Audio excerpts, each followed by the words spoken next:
गुरु परंपरा योग संस्थान में आपका स्वागत है। आज हम लोग पहली क्लास हठ प्रदीपिका की शुरुआत कर चुके हैं और दूसरी क्लास आपका यूनिट 5 से ही है और ये है घेरन संहिता का।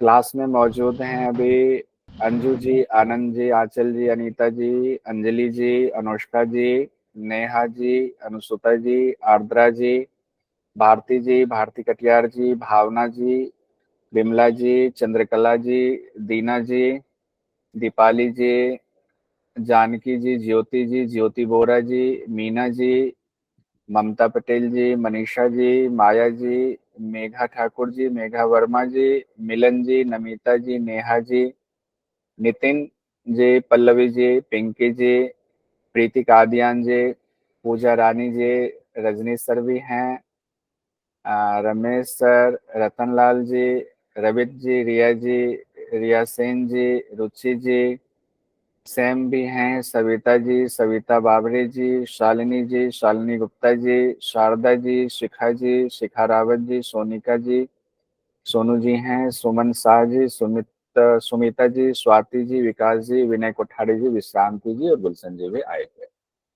हम लोग शुरू करेंगे आज जो हमारी पहली क्लास दूसरी क्लास के वो घेरन संगीता की है। तो एक चीज ध्यान रखेंगे, चूंकि पहली क्लास है, बहुत सारे लोग, बहुत क्या ज्यादातर लोग नए हैं और कुछ लोग जून वाले बैच के भी हैं क्योंकि पेपर नहीं हुआ है। तो अगर आपको मेरा स्क्रीन ना दिखे तो मुझे पिन कर लीजिएगा, तो आपको स्क्रीन अच्छे से दिखने लग जाएगा। तो पहले हम स्क्रीन शेयर कर लेते हैं और फिर हम घेरन संगीता की शुरुआत करते हैं। कोई दिक्कत हो तो पहले हैंड रेज कर लीजिएगा या मैसेज में सवाल पूछ लीजिएगा। किन्हीं को आवाज ना आ रही हो, किन्हीं को आवाज कट के आ रही हो, तो माइक खोलकर बोलने से अच्छा है कि वो मैसेज में पहले सवाल डाल दीजिए। अभी जैसे आवाज कटी होगी शायद। अभी हम लोग पढ़ने वाले हैं पेपर 2 यूनिट 5 में घेरन संगीता। आपने देखा 8 हठ ग्रंथ आपको पढ़ने हैं, जिसमें हठ प्रदीपिका शुरू हो चुका है और घेरन संगीता हम वो भी शुरू कर रहे हैं। तो सबसे पहले क्या देखेंगे, घेरन संगीता का इंट्रोडक्शन देख लेते हैं। इंट्रोडक्शन मतलब कि घेरन संगीता में कितने अध्याय या कितने उपदेश हैं, किस उपदेश में किस किस बात की चर्चा है। तो आपका जब दो, अभी क्या करना है आप लोगों को, दोनों का एक अलग से कंपैरिजन वाला भी बनाते जाइएगा कि हठ प्रदीपिका में ये चीज है, घेरन संगीता में ये है। तो वो आपके जो इंट्रोडक्शन क्लास है उससे आपको बहुत आसानी हो जाएगी। तो घेरन संगीता के लेखक कौन है? घेरन ऋषि हैं। इन्होंने लिखा है, नाम से ही जग जाहिर है, घेरन संगीता।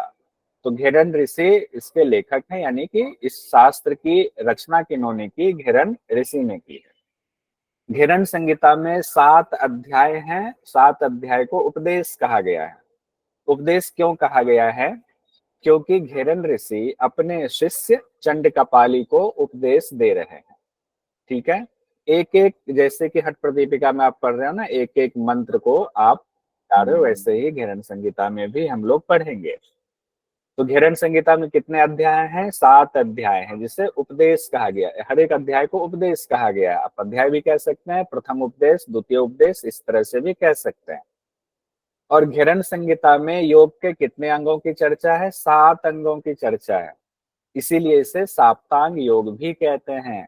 और हठ प्रदीपिका में कितना है? 4 अंग हैं, इसीलिए उसको चतुरंग योग कहते हैं।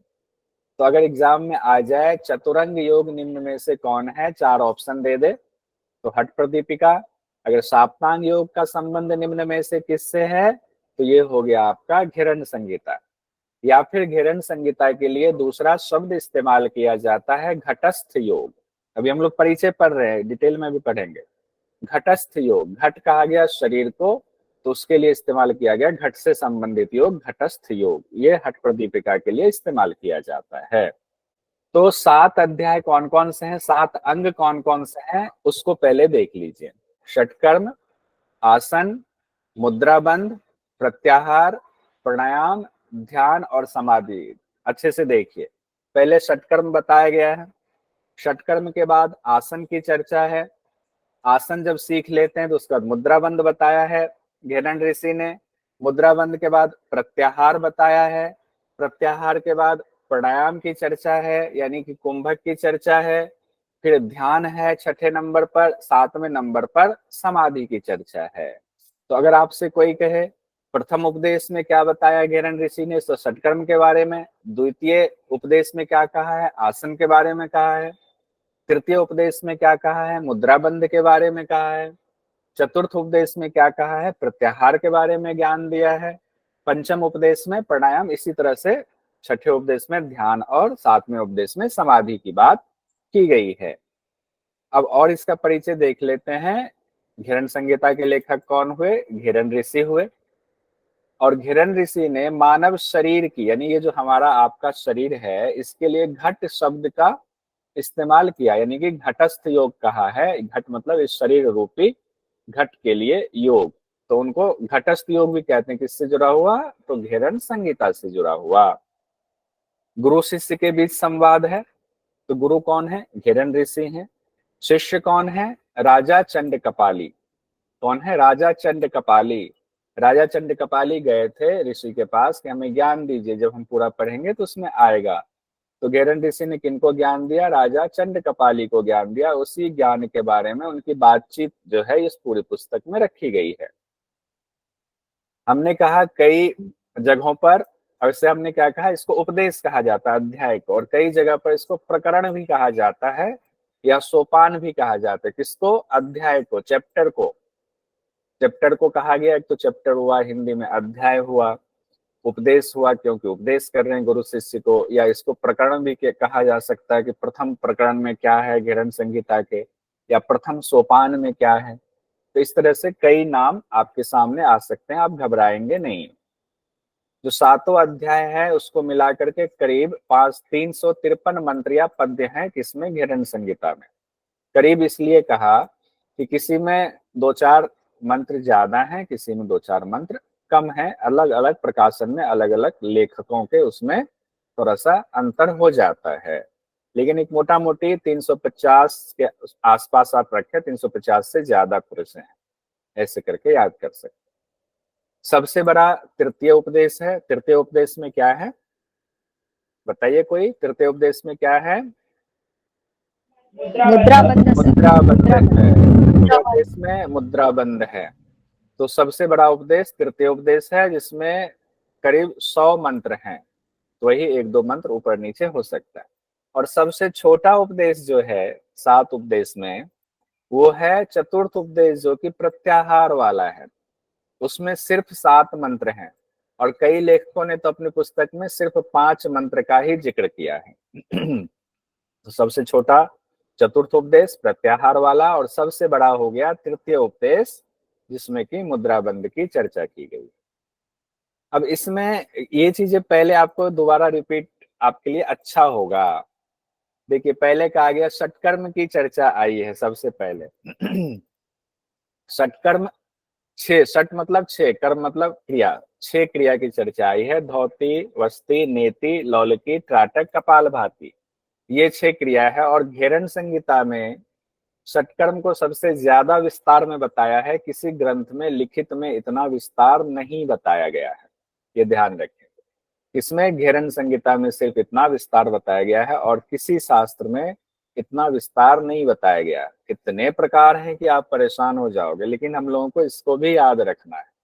तो ये डिटेल अभी अगर आपके सामने रख दूंगा तो आप परेशान हो जाओगे। इसको आराम आराम से पढ़ेंगे, फिर ये डिटेल हम लोग देखेंगे। ये हम लोग पढ़ रहे हैं कौन सा, षटकर्म वाला। षटकर्म में ही कहा गया है माया के समान कोई पाप नहीं है, मतलब प्रथम उपदेश में ही योग के समान दुनिया में कोई शक्ति नहीं, ज्ञान से बढ़कर कोई बंधु नहीं, भाई नहीं, अहंकार से बढ़कर कोई शत्रु नहीं। ये 4 चीजें कही गई है, ये हम लोग अभी एक बार और रिपीट करेंगे।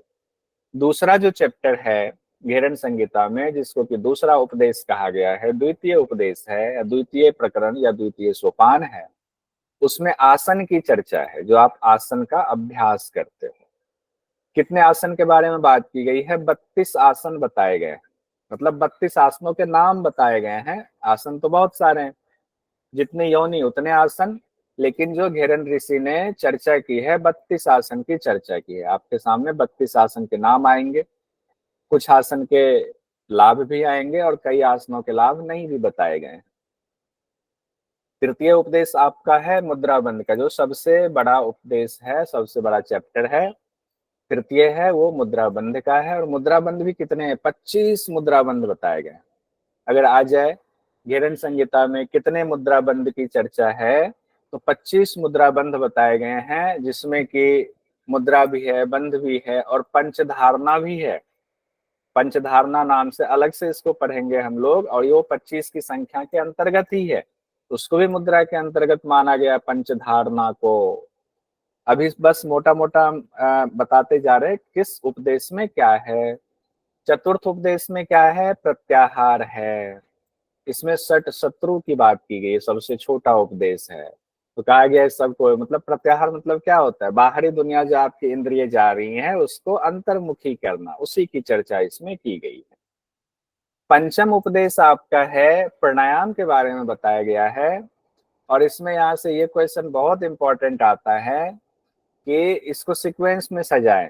तो पंचम उपदेश में इतनी चीजें हैं, स्थान कैसा होना चाहिए योग के लिए, काल और समय की काल यानी समय की चर्चा है, कब जो है शुरुआत करनी चाहिए हमें, आहार कैसा होना चाहिए आपका, क्या खाना चाहिए क्या नहीं खाना चाहिए, पथ्य क्या है अपथ्य क्या है, और उसके बाद कितनी मात्रा में खाना चाहिए। फिर नारी शुद्धि करनी है, नारियों की शुद्धि होगी तब जाकर के प्राणायाम आपका फलित होगा, अच्छा होगा। प्राणायाम को कुंभक भी कहा गया था, 8 प्राणायाम। तो प्राणायाम वाला जो उपदेश है उसमें सिर्फ प्राणायाम नहीं है, उससे पहले 4 चीजें और हैं, और ये सीक्वेंस में याद करना देता एग्जाम में, इसको सीक्वेंस में सजाएं, स्थान को, काल को, मिताहार को, नारी शुद्धि, प्राणायाम। तो देखिए, कब जब आप योग करने जाते हैं तो पहले स्थान का चयन करेंगे ना, फिर आप समय काल का चयन करेंगे। जब ये चयन हो गया तब आप देखेंगे क्या खाना चाहिए हमारे योग के लिए, क्या फायदेमंद है, क्या खाने से अच्छे से योग होगा। हल्का आहार खाना है, गैस ना बनाने वाली चीजें खानी है, जिससे शरीर में भारीपन ना आए, आलस्य ना आए, वो चीजें खानी है, तो मिताहार हो गया। फिर नाड़ियों की शुद्धि करेंगे, जब नाड़ियों की भी शुद्धि हो जाएगी तो प्राणायाम बहुत अच्छे से होगा। 8 प्राणायाम की चर्चा है, वो प्राणायाम हम लोग जब प्राणायाम चैप्टर में आएंगे तो देखेंगे। छठा जो आपका उपदेश है उसमें ध्यान की चर्चा है, छठे उपदेश में ध्यान। और एक घेरन संहिता अद्भुत ग्रंथ है जिसमें ध्यान को इतने विस्तार से बताया गया है। 3 ध्यान ऐसे बताया गया, स्थूल ध्यान, ज्योति ध्यान, सूक्ष्म ध्यान। एग्जाम में आ सकता है कि घेरन संहिता में कितने ध्यान की चर्चा है, या आपको दे दे ऐसे स्थूल ध्यान, ज्योति ध्यान, सूक्ष्म ध्यान निम्न में से किस ग्रंथ से संबंधित है। तो आपको ध्यान रखना पड़ेगा कि घेरन ऋषि हर चीज को बहुत डिटेल में बता रहे हैं। हट प्रदीपिका में आपके इतना डिटेल नहीं है जितना इसमें, सटकर्म भी इतने डिटेल, इतने प्रकार बताए गए, लेकिन हम लोग सब याद करेंगे। ध्यान को भी डिटेल में बताया गया, ध्यान के 3 ध्यान, स्थूल ध्यान, ज्योति ध्यान, सूक्ष्म ध्यान बताया गया है। स्थूल ध्यान भी 2 प्रकार के हैं, हृदय पर ध्यान, सहस्रार पर ध्यान, स्थूल ध्यान में बताया गया है। ज्योति ध्यान भी 2 भेद हैं उसके, मूलाधार में उस आत्मा का ध्यान करना है, तेजोमय ब्रह्म का ध्यान करना है, और भूमध्य में तेजोमय प्रणव ज्योति का ध्यान करना है। तो ये ज्योति ध्यान में भी 2 भेद बताए गए, और लास्ट में सूक्ष्म ध्यान की बात की गई है।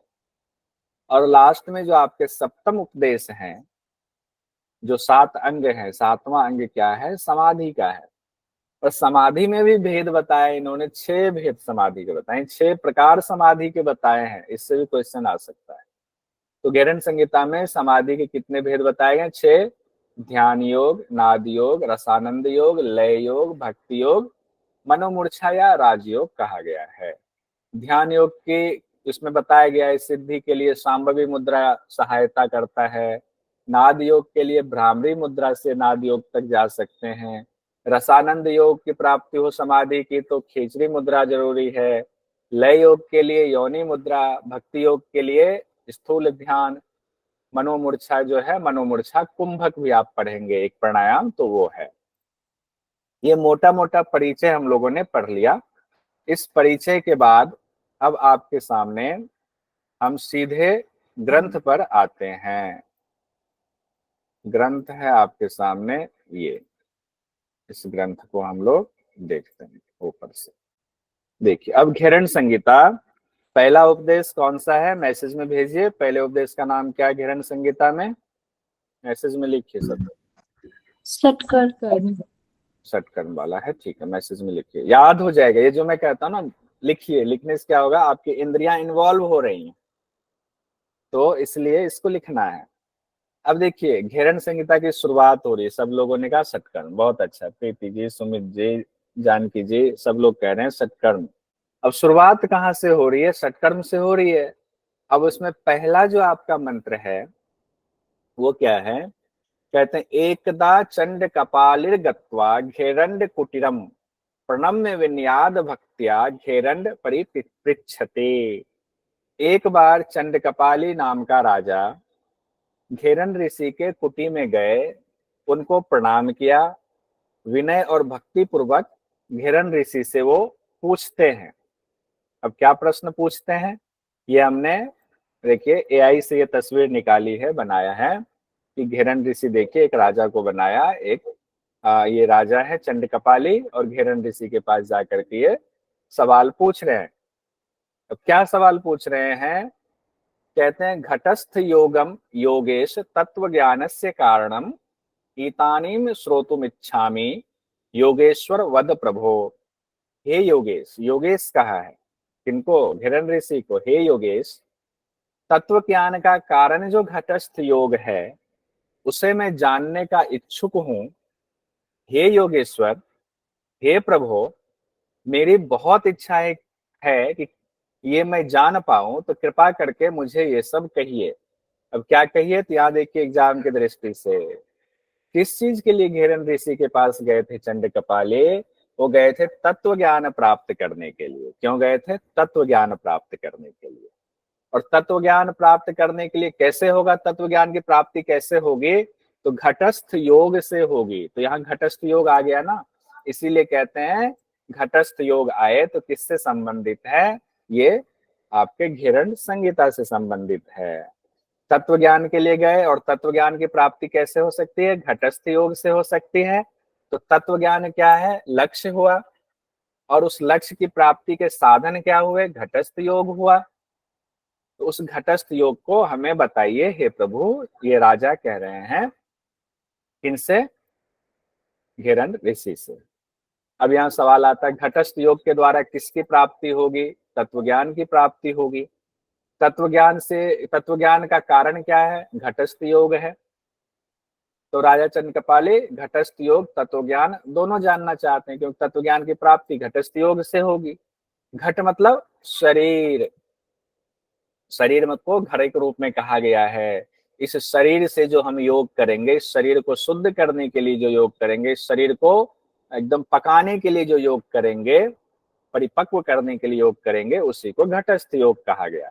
अब तत्व ज्ञान से क्या तात्पर्य है, ऐसा कौन सा ज्ञान है जिसको तत्व ज्ञान कह देंगे, तो तत्व ज्ञान का तात्पर्य है ऐसा ज्ञान जिसको जानने के बाद कोई सवाल हमारे अंदर शेष नहीं रह जाता, कुछ भी जानने के लिए नहीं रह जाता है।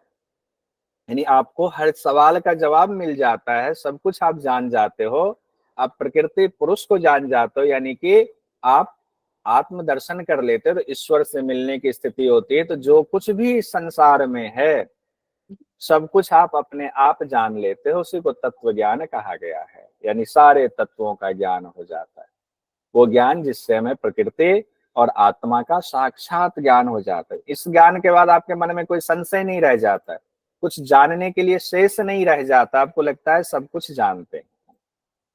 अब देखिए जब ऋषि से सवाल पूछा चंड कपाली राजा ने, तो ऋषि जवाब दे रहे हैं, कौन से ऋषि, घेरन ऋषि जवाब दे रहे हैं। हम लोग घेरन संहिता पढ़ रहे हैं, तो घेरन ऋषि कहते हैं साधु साधु महाबाहो यन्माम त्वम परिपृच्छसि कथयामि ही ते वत्स सावधानो वराय।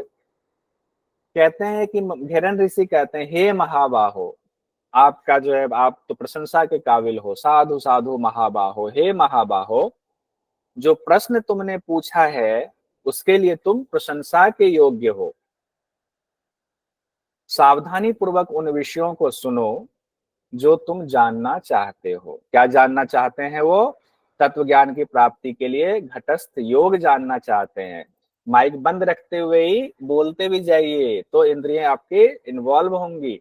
टीचिंग एप्टीट्यूड भी लागू कीजिए। तो अब माइक बंद है, आप बोलिए कि राजा क्यों गए थे उनके पास, घेरन ऋषि के पास? तत्व ज्ञान जानना है उनको, तत्व ज्ञान का दर्शन करना, उस तत्व का, उस आत्मा का। उसके लिए उनको घटस्थ योग सीखना है, इसीलिए वो गुरु के पास गए हैं।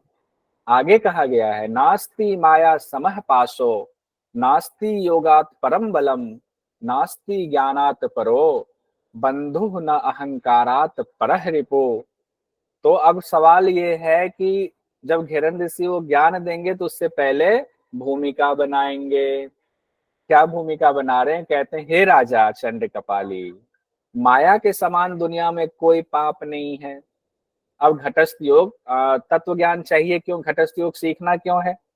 तो इस दुनिया से हमें कुछ मिल नहीं रहा है।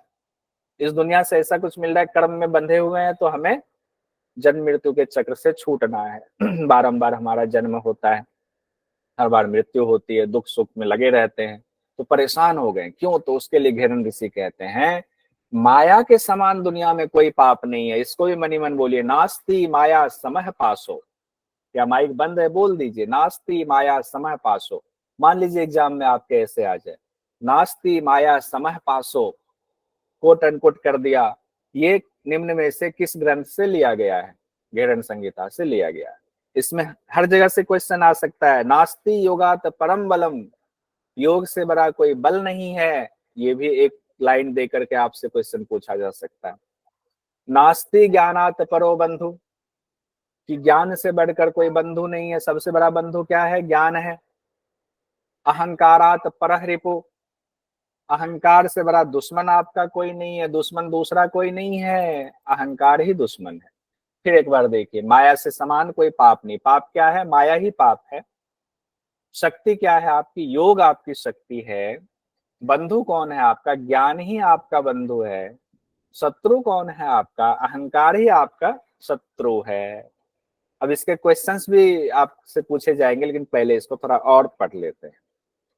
आगे कह रहे हैं घेरन ऋषि, अभ्यासात क आदि वर्णानाम यथा शास्त्राणि बोधयेत, तथा योग समासाध्य तत्व ज्ञानं च लभ्यते। जैसे कवर्ग आदि वर्णों का क्रम से हम अभ्यास करते हैं ना, बचपन से अब तक जो हम ये पढ़ना सीख रहे हैं, एक एक लाइन बोल लेते हैं, आप तो समझ लेते हो। तो शुरुआत से तो नहीं समझ रहे थे, बचपन में थे तो हम क्या पढ़ते थे? का खा गा घा अंग, ऐसे, या ए बी सी डी ऐसे। तो वर्ण है ना, उस वर्ण को क्रम से हम अभ्यास करते हैं। आ का खा गा घा सीखा, फिर आगे कुछ और सीखेंगे, अगला सीखेंगे, फिर उसके बाद शब्द बनाना सीखेंगे, उसके बाद धीरे धीरे पढ़ते पढ़ते, तो जिससे कि कहते जैसे का वर्ग आदि वर्णों को क्रम से आप अभ्यास करते हैं, फिर आप शब्द बनाना सीखते हैं, फिर आप उसके बाद वाक्य बनाना सीखते हैं, और फिर एक ऐसी स्थिति आती है कि आप शास्त्रों का भी ज्ञान ले लेते हैं। शास्त्र में क्या लिखा है उसको भी पढ़ लेते हैं, तभी शास्त्र का बोध संभव है। उसी तरह से योग का अभ्यास भी आपको क्रम से करना है, और क्रम से जब करेंगे तब क्या होगा? तत्व ज्ञान का लाभ मिलेगा। अगर क्रम से अभ्यास नहीं करेंगे, अचानक से आज पहला दिन योग करें, आज ही आपने योगा टीचर ने सब कुछ कराने की सोचा, 2 घंटे में सब कुछ करा दिया, पता चला कल उनके शरीर में इतना पेन हो रहा है, कहीं खिंचाव आ गया, कहीं दर्द हो गया, कहीं कोई मसल्स खिंच गई, करने योग्य नहीं बचा। तो क्या करना है? आराम से क्रम से अभ्यास करना है। इसलिए योग में कहते हैं शुरुआत में धीरे धीरे आराम आराम से अभ्यास करना है, और धीरे धीरे बताएंगे। देखिए यहाँ घेरन ऋषि कह रहे हैं ना, उनकी बात तो मानेंगे कि जैसे क ख ग घ सीखा एकदम बच्चे की तरह, चाहे उसकी उम्र कुछ भी हो। आगे कहते हैं घेरन ऋषि, सुकृते दुष्कृते कार्ये जायते प्राणिनाम घटः, घटात उत्पद्यते कर्म घटी यंत्र तथा भ्रमेत, यथा भ्रमेत। मतलब कि कहते हैं सुकृते दुष्कृते, सुकृते मतलब अच्छे कर्म हमारे, दुष्कृत मतलब हमारे बुरे कर्म। और जब हम अच्छे बुरे कर्म करते हैं तो क्या होता है? अच्छा बुरा जो हम कर्तव्य कर्म जो भी करते हैं, उससे हमारा कर्माशय बनता है। फिर हमारा उसी हिसाब से जन्म होगा। अच्छा करेंगे तो अच्छी योनि में जन्म होगा, बुरा करेंगे तो बुरी योनि में, नीच योनि में जन्म होगा। तो क्या होगा, मृत्यु जन्म का चक्र बंधता रहेगा। कैसे बंधता है, कहते हैं कि जैसे घटी यंत्र होता है, घटी यंत्र आप लोगों ने देखा है कि वो पानी निकालने के लिए कुएं पर लगा रहता है, तो उसे ऊपर नीचे पानी आया, आपने निकाला, फिर आपने चलाया, तो वो चक्र बना रहता है। या उसमें कई जगहों पर रहता है बैल बना हुआ, उससे पानी खेतों में पानी वो करना, आपको डालना है पौधों में, तो वो जो है बैल घूमता रहता है, पानी डाला फिर उसमें गया, तो यही चक्र चलता रहता है। वैसे ही जीवन मृत्यु का चक्र चलता है। कैसे चक्र चलता है, कहते प्राणियों के शरीर सुकृत और दुष्कृत कर्मों से उत्पन्न होते हैं। हमारा शरीर जो ये मानव शरीर मिला है, तो पीछे हमारा अच्छा कर्म रहा होगा, और शरीर से ही अब हम कर्म कर रहे हैं। इसी मानव शरीर से अच्छे और बुरे कर्म होंगे, बुरे कर्म होंगे बुरी योनि, अच्छे कर्म होंगे अच्छी योनि। तो ये भी चक्र बन गया। शरीर से ही कर्म होंगे, कर्म से ही शरीर मिलेगा, तो बन गया ना चक्र। अब उसके बाद आगे बढ़ते हैं। ये सब समझाने के लिए अभी घेरन ऋषि बता रहे हैं राजा चंड कपाली को, तब आगे ज्ञान और शुरू करेंगे। कहते हैं ऊर्ध्वायो भ्रमेत यदवत घटी यंत्रम गवांग वशात तदवत कर्म वशः जीवो भ्रमते जन्म मृत्यु भी। जिस तरह बैल जो है बैलों को जो है चलाते हैं, तो घटी यंत्र जो है ऊपर नीचे होता है, पानी लेता है हटाता है, या घटी यंत्र में जो है एक चक्र बन जाता है। उसी तरह प्राणी भी, हम लोग भी क्या करते हैं, कर्म करते रहते हैं अच्छा बुरा, और इसी चक्र में फंसे हैं, जन्म मृत्यु रूपी इस संसार में घूमते रहते हैं। अब यहाँ से क्वेश्चन ऐसे भी पूछा जा सकता है, ये है ना, ऊर्ध्वायो भ्रमेत यदवद घटी यंत्रम गवांग वसात। अब ये दे दिया और कहा कि किस शास्त्र से लिया गया, किस हठ ग्रंथ से लिया गया। अगर हम ऐसे पढ़ेंगे ना तोड़ तोड़ करके, ऊर्ध्वायो भ्रमेत मतलब ऊपर नीचे भ्रमण करता रहता है। कैसे, यदवद घटी यंत्रम, जैसे घटी यंत्र ऊपर नीचे जा रहा है, गवांग वसात उसके वश में है, वो चक्र जो है बन गया। तो किस शास्त्र में कहा गया है, तो घेरन संहिता में। ऐसे ही एक एक चीज को ध्यान से पढ़ेंगे, क्योंकि क्वेश्चन अब थोड़ा सा घुमा के और अंदर से पूछा जा रहा है, इसलिए हम पूरा डिटेल पढ़ रहे हैं। आगे घेरन ऋषि कहते हैं आम कुंभम इवा अम्भस्थ जीर्यमान सदा घटः योगान लेन, तो उसको पढ़ेंगे योग अनलेन संदह्य घट शुद्धिम समाचरे। आम कुंभ कहा गया, आम कुंभ मतलब कच्चा घड़ा को आम कुंभ कहा गया है। कुंभ मतलब घड़ा, आम शब्द जोड़ करके कच्चा घड़ा। और कहा गया है इव अम्भ्यस्थम, इवाम्भ्यस्थो, उसको एक साथ तोड़ के भी हमने लिख दिया है, जीर्यमान सदा घट है। कहते हैं कि अगर कोई कच्चा घड़ा है, जैसे कि देखिए फोटो तस्वीर में आपके सामने है कि एक व्यक्ति अभी घड़ा बनाने वाले हैं, उन्होंने कच्चा घड़ा मिट्टी का बनाया, उसमें पानी डाल दे तो क्या होगा, घड़ा जो है जीर्यमान हो जाएगा, वो घड़ा गल जाएगा।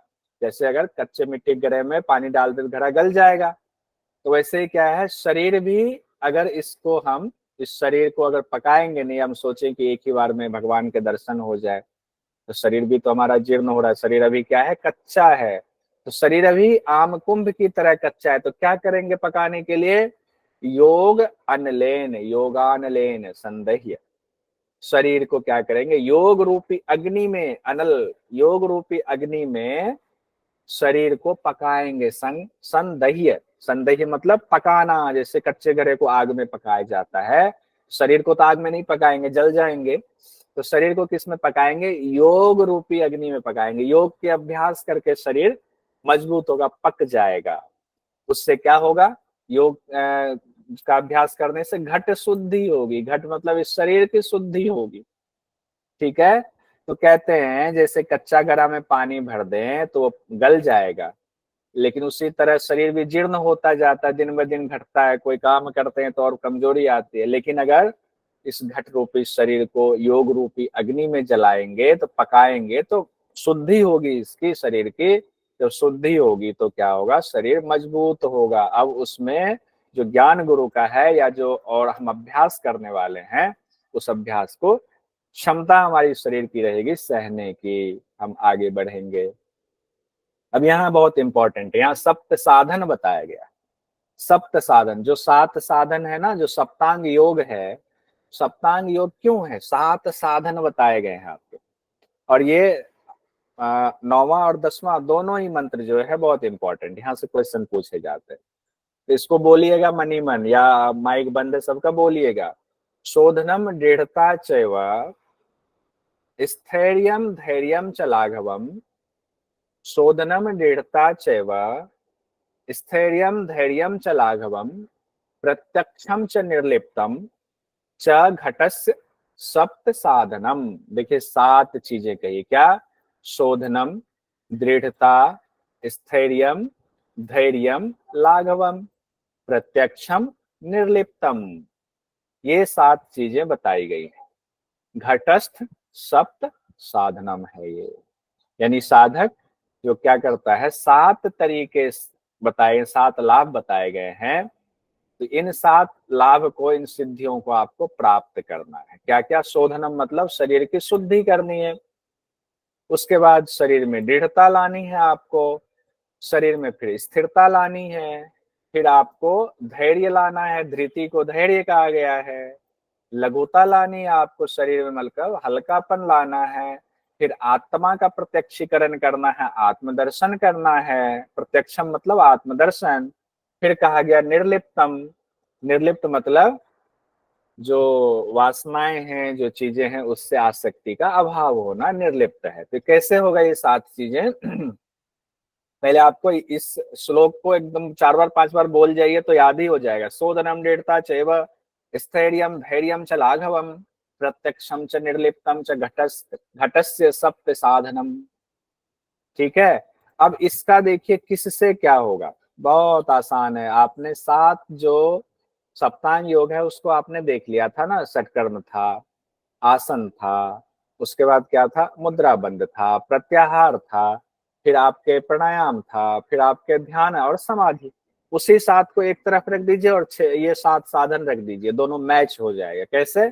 देखिए, षट कर्मणा शोधनम च आसनेन भवे दृढ़ मुद्रया स्थिरता चैव प्रत्याहारेण धीरता। बहुत सुंदर। प्राणायामा लाघवम च ध्यानात प्रत्यक्ष, प्रत्यक्ष आत्मन है। देखिए प्रत्यक्ष किसका? आत्मा का प्रत्यक्षीकरण है। समाधिनम निर्लिप्तम च मुक्तिरेव न संशय है। तो मुक्ति हो जाती है, इसमें कोई संशय नहीं। कैसे? अब इसको देखिए अच्छे से, यहां से भी क्वेश्चन ऐसे आ सकता है। सत्कर्मणा शोधनम, सत्कर्म से क्या होता है? शोधन होता है। ऊपर में कहा ना, पहले शरीर का शोधन करेंगे, शुद्धि करेंगे। किससे शुद्धि होगी? सत्कर्म से शुद्धि होगी। फिर शरीर को दृढ़ बनाना, इस घट रूपी शरीर को दृढ़ बनाना किससे होगा? आसनेन भवेत दृढ़म, आसन से ये शरीर दृढ़ बनेगा। मुद्रया स्थिरता चैव, मुद्रा का अभ्यास करेंगे तो शरीर में स्थिरता आएगी।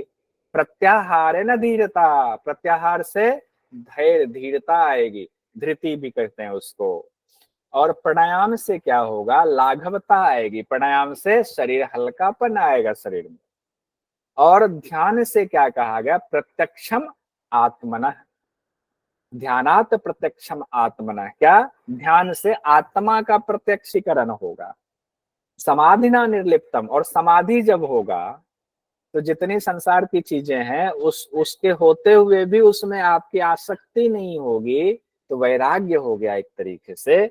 आपकी आसक्ति खत्म हो गई तो निर्लिप्त हो गए आप सब कुछ रहते हुए भी, तो वही उससे क्या होगा? मुक्ति मिलेगी, इसमें कोई संशय नहीं है। एक बार और देख लीजिए, षटकर्म से शोधन, उसी सीक्वेंस में इधर लगा दीजिए उधर लगा दीजिए। षटकर्म से शोधन होता है, आसन से दृढ़ता आती है शरीर में, मुद्रा से स्थिरता आती है, प्रत्याहार से धीरता आती है। इसमें 3 शब्द हमने लिखा, धीरता, धैर्य और धृति। तीनों में से कोई भी शब्द आए तो घबराएंगे नहीं। प्रत्याहार किसके मुताबिक? घेरन ऋषि के मुताबिक, घेरन संहिता के मुताबिक ये बातें कही गई है। प्राणायाम से लाघवता आती है, ध्यान से आत्मा का प्रत्यक्षीकरण होता है, समाधि से निर्लिप्तता आती है। ठीक है, इसके क्वेश्चंस कैसे पूछे जाएंगे भी, जब इसको पढ़ा लेते हैं तो लास्ट के 10 मिनट क्वेश्चन हम लोग देख लेंगे।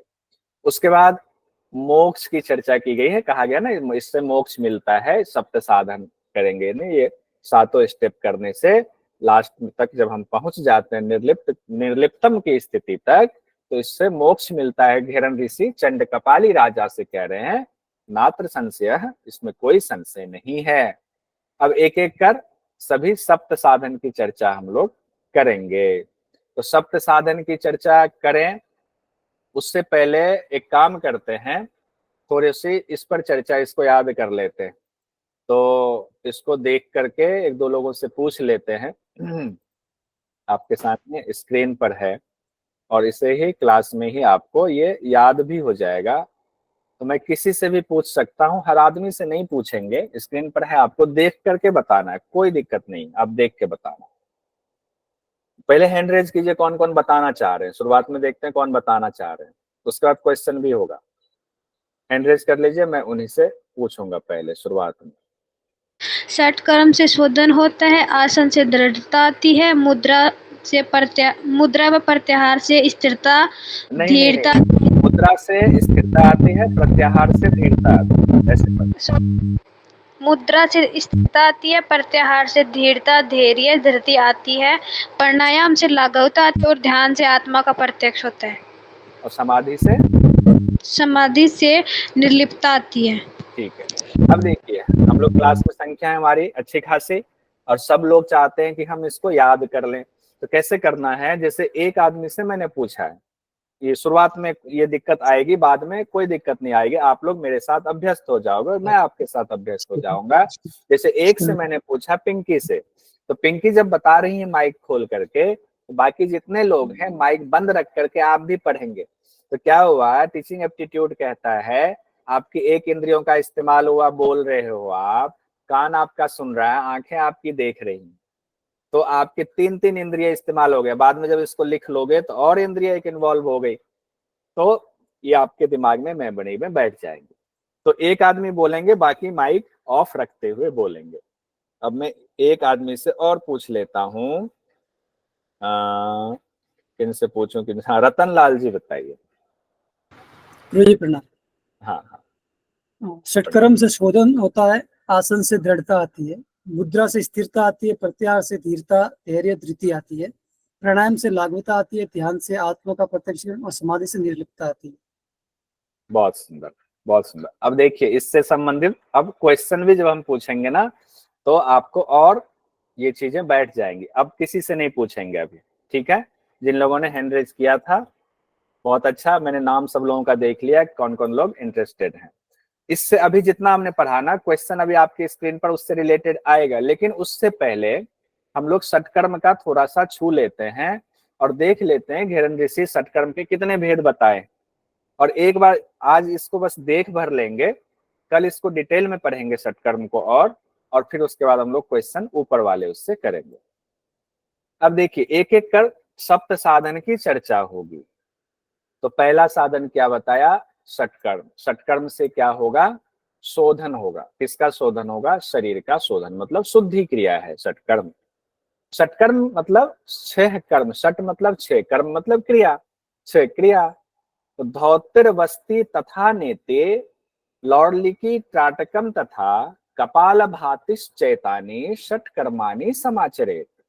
इसको भी आप लोग माइक बंद रखते हुए बोल सकते हैं, ऐसे मैं तोड़ तोड़ के बोलता हूँ, पीछे पीछे बोलिएगा माइक बंद रखते हुए। धौतिर्वस्ति तथा नेते, धौतिर्वस्ति तथा नेते, धौतिर्वस्ति तथा नेते, लौलिकी त्राटकम तथा, लौलिकी त्राटकम तथा कपाल भातिश्चैतानि, कपाल भातिश्चैतानि षटकर्माणि समाचरेत, षटकर्माणि समाचरेत। ठीक है? तो छह चीजें बताई गई हैं, क्या क्या कहते हैं, धौती, बस्ती, नेति, लौलिकी या नौलिकी, त्राटक और कपालभाति। साधक को इनका अभ्यास करना चाहिए, ये षटकर्म है। क्यों करना चाहिए, क्योंकि इससे शरीर का शोधन होगा। अब ये ध्यान दीजिएगा, षटकर्म हठ प्रदीपिका में भी है, घेरन संहिता में भी है, और हठ प्रदीपिका में भी आप लोगों ने षटकर्म पर अभी नहीं आए हैं आप, ठीक है। उसमें षटकर्म बाद में आएगा, पहले उसमें क्या है, आसन है, ठीक है। आसन के बाद प्राणायाम है, फिर मुद्रा बंध है, और फिर जाकर के आपका लास्ट में नादानुसंधान है। तो प्राणायाम जब आप पढ़ेंगे ना दूसरा, उसमें आपको षटकर्म आएगा। अंतर क्या है, मैं क्यों यहाँ पर हठ प्रदीपिका की बात कर रहा हूँ, ये जो सीक्वेंस बताया गया ना, धोती बस्ती नेति लौलकी त्राटक कपाल भाती, तो हठ प्रदीपिका में त्राटक जो है वो चौथे नंबर पर है, लौलकी 5वें नंबर पर है। ये आगे पीछे हो गया, बस ये सीक्वेंस बदल दिया गया। अब देखो एग्जाम में क्या आपको बेवकूफ बनाया जाएगा, आपको एकदम सतर्क रहना है। आपको ऊपर वाली लाइन दे दी जाएगी, ऊपर वाले में क्या है, धोतिर बस्ती तथा नेति लौलिकी त्राटकम तथा, ये लाइन दिया जाएगा और आपसे पूछा जाएगा कि बताइए कि ये लाइन किस हठ ग्रंथ से संबंधित है। आप कंफ्यूज हो गए कि ये चीज हठ प्रदीपिका में भी है, ये घेरन संहिता में भी है, कैसे हम इसको टिक लगाएं, हठ प्रदीपिका घेरन संहिता। आप कहोगे चलो चलो आंख बंद करके हे भगवान टिक लगा दो, नहीं, तो ये ध्यान रखना पड़ेगा किसमें लौलिकी पहले है, किसमें त्राटक पहले है, ठीक है। तो त्राटक जो है घेरन संहिता में बाद में है, हठ प्रदीपिका में पहले है, ठीक है। हठ प्रदीपिका में पहले है, घेरन संहिता में बाद में है। अगर ये आपने याद कर लिया तो आपको वहां आसानी से इसका जवाब दे देंगे। अब आगे बढ़ते हैं, दिक्कत नहीं आएगी, आराम आराम से पढ़िए, कोई टेंशन लेने की जरूरत नहीं है। अब षटकर्म की पहली क्रिया क्या है, धौती बताया गया। अब एक एक क्रिया को, यानी षटकर्म की 6 क्रिया को हम देखते हैं और बहुत डिटेल में बताया गया है। धौती कहते हैं कितने प्रकार का, तो घेरन हठ प्रदीपिका में तो एक ही प्रकार की धौती बताई गई है, और यहाँ धौती के भी 4 प्रकार बता दिए गए, अंतर धौती, दंत धौती, हृद धौती, मूल शोधनम। धौतिम चतुर्विद्या कृत्वा घटम कुर्वन्तु निर्मलम, कहते हैं अंतर धोती है, दंत धोती है, हृद धोती है और मूल शोधनम। धोती के ये 4 प्रकार से योग साधक अपने शरीर को निर्मल बनाता है। शरीर की शुद्धि होगी तो निर्मल बनेगा। क्या, घटम कुर्वन्तु निर्मलम, ये घट जो है वो निर्मल बनेगा। अब हो सकता है एग्जाम में इतना सा आपको निकाल करके दे दे, घटम कुर्वन्तु निर्मलम, जैसे घट आए ना तो आप समझ जाना ये घेरन संहिता से। या फिर आपको ये दे दे अंतर धोती, दंत धोती, हृद धोती, मूल शोधनम, तो ये चर्चा और कहीं नहीं है, क्योंकि धोती के 4 प्रकार सिर्फ यही बताए गए हैं। इतना डिटेल में एक चीज और याद रखना, ज्यादा चीजें बताई हैं घेरन संहिता, बस निमोनिक के लिए याद रखना। घेरन ऋषि हर चीज को डिटेल बताते थे, क्योंकि गए उनसे पूछने, उनको लगा जितना ज्ञान है सारा ज्ञान अपने इस शिष्य को दे दे, तो उन्होंने ज्यादा से ज्यादा बताई, ज्यादा, इसको एक लाइन में और कहें ज्यादा बोलते थे वो, बस याद रखने के लिए, उनके लिए हाथ जोड़ करके ऋषि मुनि, बस याद रखने के लिए, ताकि हमें एक दिमाग में बैठ जाए कि घेरन ऋषि ने बहुत ज्यादा ज्ञान दिया था, ठीक है। तो जैसे अंतर धोती, दंत धोती, हृद धोती, ये सारी बातें आए तो आप सोच लेंगे कि इतना तो धोती किसी ने बताया ही नहीं है। तो धोती के 4 प्रकार बताए। अब धोती के 4 प्रकार है, अंतर धोती, दंत धोती, हृद धोती, मूल शोधनम।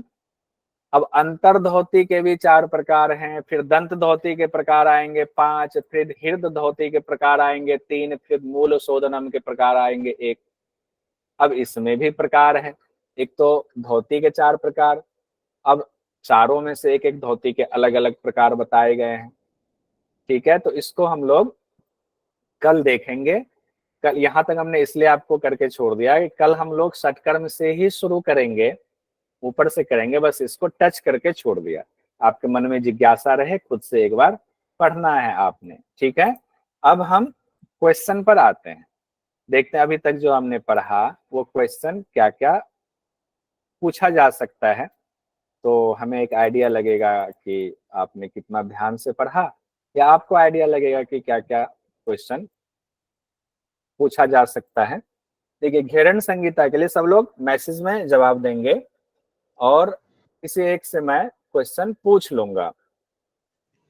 घेरन संहिता के लिए निम्न में से कौन सा मत सही है, चतुरंग योग, अष्टांग मार्ग, घटस्थ योग, षडांग योग। सुमिता जी, शारदा जी, रिया जी सब लोग मैसेज में कह रहे हैं तीसरे नंबर का तो आप में से जवाब दीजिए शिखा कुमारी जी कि कौन सा आंसर सही है। शिखा जी बताइए इसमें। शिखा जी माइक खोलिए। हरिओम सर। हरिओम, बताइए बताइए जल्दी बताइए। योग सर। कौन सा? तटस्थ, तीसरा नंबर। घटस्थ योग, बहुत सिंपल था। ठीक है, ज्यादा समय नहीं लेंगे। घटस्थ योग इसका आंसर सही था। तो सही आंसर आपका तीसरा है। अगला क्वेश्चन है, घेरण संहिता में घटस्थ योग के द्वारा किसकी प्राप्ति होती है?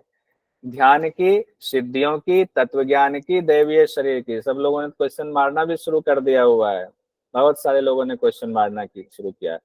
ठीक है, सोनिका सेठी जी, सोनिका जी बताइए आंसर क्या हो? घटस्थ योग के द्वारा किसकी प्राप्ति होगी? तत्व ज्ञान की, तीसरा नंबर। तत्व ज्ञान की। सभी लोगों का आंसर तो सही आ रहा है, बहुत सुंदर बहुत सुंदर, अच्छा, अच्छी बात है। तो घटस्थ योग के द्वारा तत्व ज्ञान की आपकी प्राप्ति होगी। तीसरा आंसर बिल्कुल सही है, सभी लोगों ने सही आंसर दिया। दीना जी, विश्रांति जी। अब ये क्वेश्चन है, थोड़ा लंबा क्वेश्चन है ये, ठीक है। अब इसका जवाब आपने देना है। क्वेश्चन पढ़ देता हूं, आपकी स्क्रीन पर है। घेरण संहिता के मुताबिक सूची 1 और सूची 2 का मिलान करें, यानी उसके बाद आंसर में सही पुट का चयन करें। सूची 1 में है माया, योग, ज्ञान, तत्व ज्ञान। दूसरी तरफ है घटस्थ योग, बंधु, शक्ति, पाप। तो आप लोग कह रहे हैं तीसरा वाला सही है। सब लोग कह रहे हैं, रतन लाल जी, विकास जी, शिखा जी, सब लोग कह रहे हैं तीसरा, सुमित जी, शालिनी जी।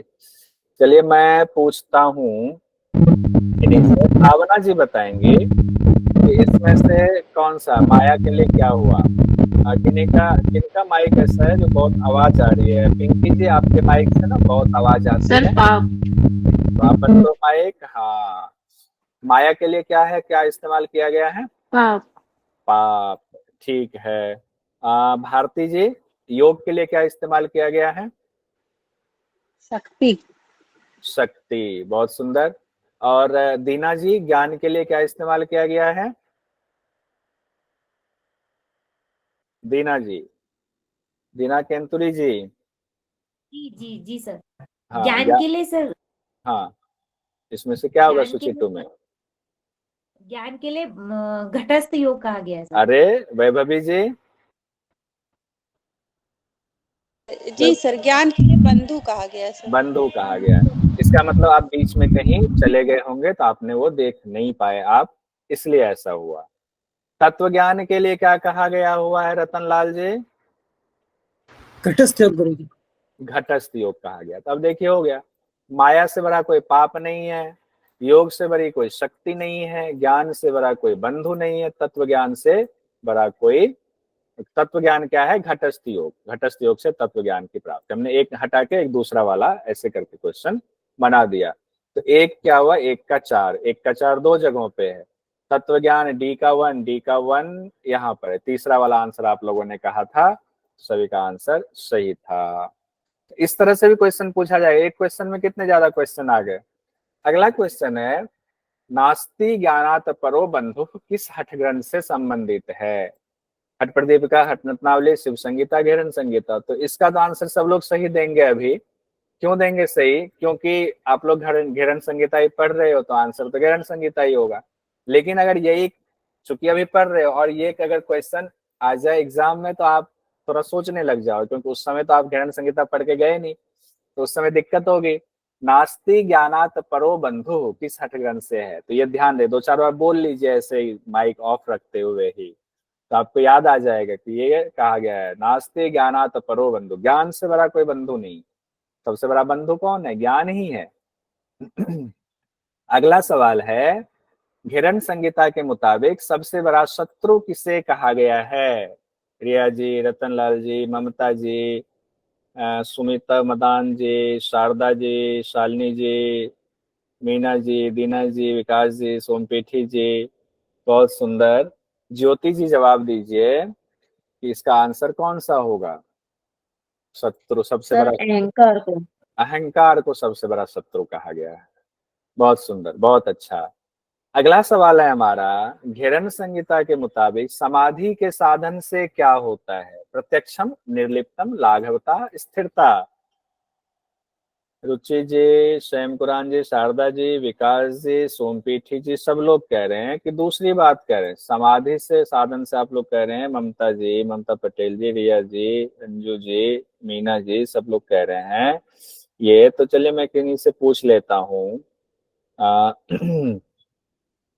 सविता जी बता दीजिए कौन सा आंसर सही होगा, समाधि से क्या होता है? निर्लिप्तम। निर्लिप्तम, ठीक है, निर्लिप्तता। निर्लिप्तम, ये आंसर सही है, बहुत सुंदर। अगला सवाल है, घेरन संहिता के मुताबिक आसन के साधन से क्या होता है? सब लोग हम उसमें देंगे। हाँ, सुमित जी सबसे पहले, भारती जी, त्यार जी, सब लोग कह रहे हैं, शालिनी जी, आनंद जी, सोमपीठी जी। दूसरा दृढ़ता कह रहे हैं, दृढ़ता। अनुसुता जी, प्रीतिका आदियान जी, सविता जी, अंजू जी, दीना जी, सविता जी, सब लोग कह रहे हैं दृढ़ता, आसन से दृढ़ता होती है। तो चलिए माइक खोल दीजिए। किनको बोलूं, किनको बोलूं? अंजू जी बोलिए, अंजू जी बताइए क्या सही आंसर होगा? आसन से क्या होता है घेरन संहिता के मुताबिक? अंजू जी। दृढ़ता आती है सर। दृढ़ता आती है, शरीर यानी ये घट, इसमें दृढ़ता आती है। घेरन संहिता के मुताबिक मुद्रा के साधन से क्या होता है? जल्दी जल्दी मैसेज डालिए। और माइक खोल करके प्रीति जी बताएंगे कि मुद्रा के साधन से क्या होता है, शरीर में क्या होगा मुद्रा के साधन से? प्रत्यक्षम, दृढ़ता, लाघवता, स्थिरता। प्रीति जी क्या होगा? फोर, स्थिरता आती है। बहुत सुंदर प्रीति जी। अगला क्वेश्चन हमारा है, बिल्कुल सही आंसर सब लोगों का, मैसेज में भी सब लोग कह रहे हैं, जवाब दे रहे हैं। घेरन संहिता के मुताबिक प्रत्याहार के साधन से क्या होता है? अब जो है इसका जवाब देंगे सैम, देंगे सैम। घेरन संहिता के मुताबिक प्रत्याहार के साधन से क्या होता है? घेरन संहिता, सब लोग तो आंसर दे रहे हैं, तीसरा वाला कह रहे हैं धैर्य, धैर्य होता है सर। धैर्य। बहुत सुंदर सैम, धैर्य होता है। धैर्य, धीरता या धृति, कुछ भी आ सकता है एग्जाम में। अगला क्वेश्चन हमारा है, घेरन संहिता के मुताबिक प्राणायाम के साधन से क्या होता है? प्रत्यक्षम, दृढ़ता, लाघवता, स्थिरता। शारदा जी, शालिनी जी, रतन लाल जी, आनंद जी, प्रीति जी, सोमपीठी जी, सब लोग कह रहे हैं लाघवता कह रहे हैं। नमिता जी बताएंगे प्राणायाम के साधन से क्या होता है? लाघवता सर। लाघवता, बहुत सुंदर, सही आंसर है लाघवता। अगला सवाल आपके सामने है, घेरन संहिता के मुताबिक ध्यान के साधन से क्या होता है? प्रत्यक्षम, दृढ़ता, लाघवता, स्थिरता। आंसर फटाफट दे रहे हैं सब लोग। सब लोग कह रहे हैं, शारदा जी, भारती जी, सोमपीठी जी, रिया जी, सब लोग कह रहे हैं प्रत्यक्षम। पता नहीं सही है कि नहीं है, तो मैं पूछ लेता हूँ किन्हीं से। प्रमोद जी बताइए सही आंसर क्या है? प्रमोद जी। सर प्रत्यक्षम। प्रत्यक्षम, प्रमोद जी का कहना है प्रत्यक्षम, और सही आंसर ध्यान से प्रत्यक्षम। किसका प्रत्यक्षम? आत्मा का प्रत्यक्षम। या आपको कंफ्यूज करने के लिए एग्जाम में आत्मदर्शन भी दिया जा सकता है, जी आत्मा का साक्षात्कार भी दिया जा सकता है। अब ये क्वेश्चन हमने उसी को थोड़ा सा इस रूप में पूछ दिया, एग्जाम में ऐसे भी पूछा जा सकता है, और यहीं पर हम फंस जाते हैं। घेरन संहिता के मुताबिक सूची 1 और 2 का मिलान करें। अब जिनसे पूछूंगा वो जवाब देंगे, बाकी लोग मैसेज में आंसर करेंगे। मुझे जवाब देंगे चंद्रकला जी बताएंगे कि इसका सही आंसर क्या होगा। सूची 1 में है षटकर्म, प्राणायाम, ध्यान, आसन। सूची 2 में प्रत्यक्षीकरण, दृढ़ता, शोधन, लाघवता। बताइए चंद्रकला जी सही आंसर क्या होगा? बताइए बताइए जल्दी से, कोई बात नहीं। सर 4 नंबर होगा। अच्छा आपने कहा 4 नंबर, ठीक है। सुमिता मदान जी बताइए षटकर्म से क्या होगा? षटकर्म से शोधन होगा सर। शोधन होगा। सविता जी बताइए प्राणायाम से क्या होगा? लाघवता। लाघवता लाघवता आएगी। होगी। बहुत बढ़िया। आनंद जी बताइए ध्यान से क्या होगा? प्रत्यक्षीकरण होगा। और अंजलि जी बताइए आसन से क्या होगा? दृढ़ता आएगी सर। दृढ़ता आएगी। हो गया ना। षटकर्म से शोधन, ए का 3। प्राणायाम से लाघवता, बी का 4। ए का 3, बी का 4 देखिए कहाँ पर है, ए का 3, बी का 4, 2-2 में दिया हुआ है। तो ध्यान पे भी आते हैं, ध्यान से क्या? प्रत्यक्षीकरण। सी का 1, तो चौथा नंबर। सबका आंसर सही है, जिन्होंने मैसेज में जवाब दिया हुआ है। तो यहाँ तक हमने पढ़ लिया। अब ये भी हमने वैसे देख लिया था, वैसे ये कल हम लोग इसको डिटेल में देखेंगे, लेकिन अभी देख लीजिए, अगर आपके एग्जाम में ऐसे आ जाए, धौतिर वस्ती तथा नेते लौरलिकी टाटकम तथा निम्न में से किस ग्रंथ में लिखा है। तो चूंकि हम लोग अभी ये घेरन संहिता पढ़ रहे हैं तो हम जानते हैं कि इसका आंसर घेरन संहिता है, लेकिन वहां ध्यान रखिएगा, नेति के बाद लौलिकी है घेरन संहिता में, और हठ प्रदीपिका में त्राटक पहले है, लौलिकी बाद में है। किन्हीं को अगर लगे कि कुछ हम निमोनिक बना सकते हैं तो अपना भी थोड़ा सा दिमाग इसमें लगाइएगा, मंथन कीजिएगा, कैसे हम ऐसे करें कि बाद में याद रहे, किससे कौन संबंधित है, तो आपको आसानी से याद रहेगा। और फिर उसको आप अपने नोटबुक में कहीं लिखिएगा। दूसरी बात ये, जितने लोग हैं सब अपना अलग से कॉपी लेंगे और उसमें नोट जरूर बनाएंगे, तभी आपके लिए फायदेमंद होगा, नहीं तो कोई फायदा नहीं है, क्योंकि आप धीरे धीरे भूलते जाएंगे। ठीक है, तो नोट अपना बनाना है, अपना नोट सबसे ज्यादा कारगर होता है। बाकी आपको यहाँ से तो नोट्स जो मिलना है वो मिलेगा ही मिलेगा, तो चिंता की बात नहीं है। आइए, तो आज की क्लास यहीं संपन्न करते हैं। किन्हीं को कुछ पूछना है, सवाल सवाल भी ले लेते हैं। कुछ पूछना है किन्हीं को अभी तक जितना पढ़ाया गया? बहुत अच्छा एक्सप्लेन किया सर, बहुत ही अच्छा अच्छा, एक्सप्लेन किया, अनुष्का थैंक जी यू। बहुत बहुत। किन्हीं कोई सवाल नहीं है? अरे सर याद हो गया सर हमें तो। मतलब भारती जी पहले बोलिए, फिर सुमन जी बताइएगा। हाँ भारती जी। सर हमने कहा सर हमें तो याद भी हो गया सर, आपने इतने अच्छे से एक्सप्लेन किया सर, कुछ नहीं पूछना सर। अच्छा, सुमन जी बताइए क्या कह रही हैं? सुमन शाह जी कुछ कह रही थी, माइक बंद है आपका। सर लाघवता का क्या मतलब हुआ? लाघवता मतलब हल्कापन, लाघवता मतलब लघु, हल्कापन, शरीर में हल्कापन आ जाता है, ठीक है, उसको हल्कापन कहते हैं। और किन्हीं कोई सवाल? पिंकी जी समझ में आया? सर मुझे क्वेश्चंस में थोड़ा सा डाउट है कि ये जो क्वेश्चंस होते हैं सारे, मुझे थोड़ा कुछ कुछ वर्ड्स में समझ नहीं आता, तो मुझे इंग्लिश में पढ़ना पड़ेगा। अच्छा, आपको हिंदी की दिक्कत हो रही है? हाँ, जैसे प्रत्यक्षीकरण। अच्छा, चूंकि दरअसल क्या है नमिता जी, आपके लिए चीजें पहली बार आ रही होंगी मुझे लगता है, इसलिए दिक्कत आ रही है, लेकिन धीरे धीरे जब कई बार रिपीट करेंगे ना तो यही आपको अपनापन लगने लगेगा। मेरे प्रत्यक्ष पास प्रत्यक्ष जो मतलब बुक्स भी है वो इंग्लिश में है, हठ प्रदीपिका, घेरन संहिता, केवल्य धाम की भी मेरे पास है। अच्छा, तो इंग्लिश इंग्लिश में में पढ़ी होने के बावजूद भी जो मंत्र है उसका वो इंग्लिश में भी, तो हिंदी को ही इंग्लिश में, तो ट्रांसलिटरेशन होता है मंत्र का। हाँ, हाँ। उसके अर्थ जो है, मीनिंग जरूर जो है वो ट्रांसलेशन होता है, लेकिन मंत्र तो ट्रांसलिटरेशन होगा, उसमें भी प्रत्यक्षीकरण ही आपको लिखा होगा, प्रत्यक्ष आत्मना ही लिखा होगा, उसमें भी यही लिखा हुआ है इंग्लिश वाले में। तो प्रत्यक्ष मतलब किसी के सामने आ जाना, आपके सामने प्रत्यक्ष अगर मैं हो जाऊं, कहेंगे अरे आप तो प्रत्यक्ष मेरे सामने आ गए, साक्षात सामने आ गए, प्रत्यक्ष का ये मतलब है। और जो जो इससे आपको शब्द परेशान करे ना, उसकी लिस्ट आप बना लेना और मुझसे पूछ लेना, या मैसेज में भी पूछ लेना, या ग्रुप में भी आप पूछ सकते हो, तो आपको उसका आंसर दे देंगे हम। ओके, तो ठीक है, आप फिर इंग्लिश से आप उसको मैच कर लेना। Thank you. और किन्हीं का कोई सवाल? हाँ, पिंकी जी से मैंने पूछा था। पिंकी जी कोई दिक्कत? हाँ नहीं सर, समझ आ रहा है। समझ आ रहा है, ठीक है। प्रीति कादियान जी?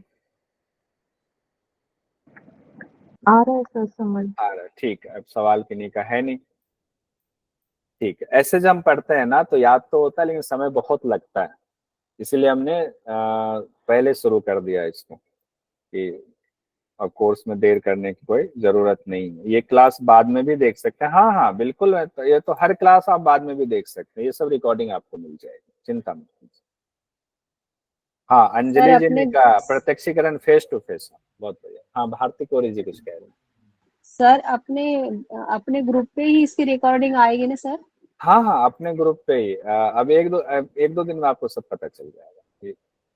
बस ये है कि जैसे अभी हमने पढ़ाया ना, तो अब जैसे मैंने गूगल मीट का लाइसेंस लिया हुआ है, तो गूगल मीट वाले हमें थोड़ी देर में भेजेंगे, तो उसके बाद हम आपको उसको अपलोड करके वो एडिट करेंगे, फिर अपलोड करके आपको ग्रुप में भेज देंगे।